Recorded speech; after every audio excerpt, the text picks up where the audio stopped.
Así andamos, vacilando con Xplosion TV. Tú lo ves, chinchorreando y turiteando. Vamos a pasarla bien. Vamos allá, vamos allá, vamos allá.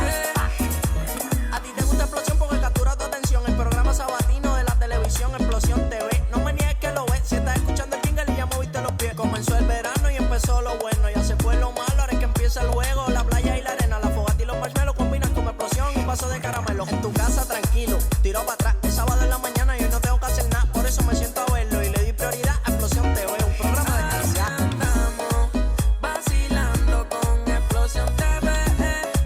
Tú lo ves, chinchorreando y turiteando. Vamos a pasarla bien. ¿Qué tú crees? Bueno, acaba de comenzar tu programa favorito, Xplosion TV. Saludos, Chequina. Saludos, Josué. Pasándola de show aquí. Como siempre, Josué. Eso es así, desde el Hotel Mi Tierra, aquí en el pueblo de Cabo, Rojo. Vamos a estar disfrutando de un montón de cositas interesantes para ti. Tenemos una invitada especial en la sección de Mujeres Poderosas y la sección Tu Música, que está explosiva. Así mismo es. Pero antes queremos agradecer a nuestro auspiciador oficial Plazas Café, allá en Plaza Valle Verde, San Germán, a los muchachos de Junior Mastercut, que son los que siempre me tienen así calado. Y agradecer a la línea Prolux, que es la línea oficial de maquillaje de las chicas explosivas en el pasillo en Moca.